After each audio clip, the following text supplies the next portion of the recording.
Jared, you're in Perth again at the weekend. Yep. Barlow, the Ross Glendinning medal. Yep. The story gets better and better, doesn't it?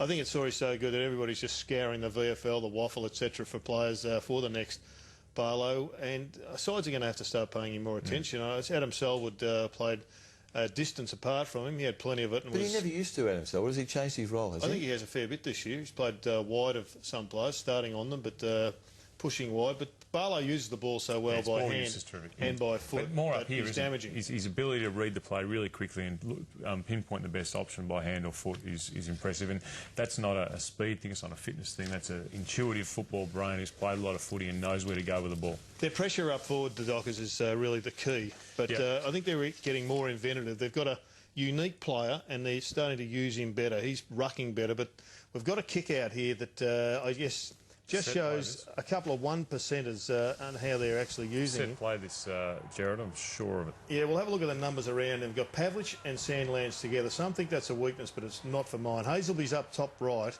and McKenzie's about to chase him. As soon as Hazelby sees that they're about to get the ball, he's off and he drags McKenzie. And look at these runners. Nice handball here from McPhee into space.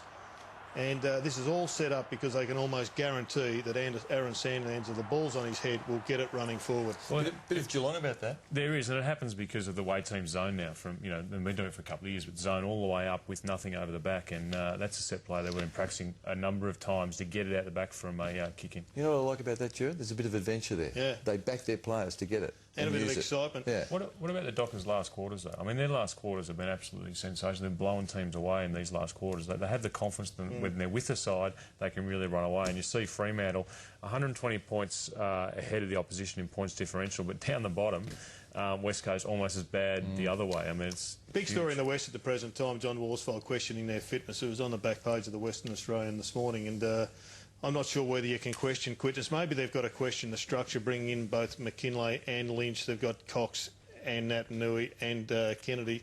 Maybe it runs... You know what tires you out too? When you turn the ball over all the time and you're running one way and suddenly you've got to go the other way. If your skill level's poor, I reckon it hurts you late in quarters. Just before we go to the break, Jared, Lynch, you were keen on him coming back. You argued several weeks for his return to that team.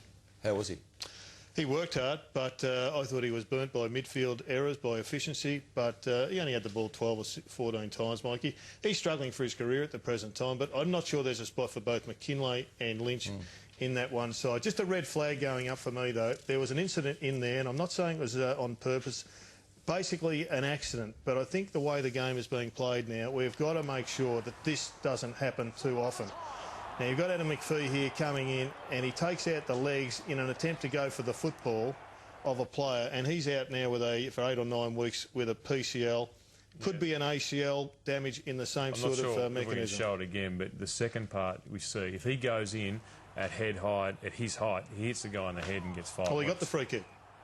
Who, McPhee? McPhee got the free kick. What I'm saying is if he doesn't go that low, he could get suspended for going a little bit too high, hitting the guy on the head. I mean, I think the issue there is that he needed to go more at the ball. What was McPhee doing with the free kick? Well, he got the head connection. He created the head connection. He created it, it was a passive response from the other way. I can't believe that free kick. Well, the free kick is one issue, Mike, but we've just, I think, got to accept we owe on the majority. So if he goes to the ball and gets tackled? Well, knock the ball out. I mean, you can't... Yeah. This is an issue. It's a big issue in the NFL, knocking blokes' knees out. But do you think Durek deliberately went for his legs? No, I don't think he did, because I think the ball slipped out. But we need to keep an eye on it. I'm getting the wind-up. We're taking a break on the couch. More after this.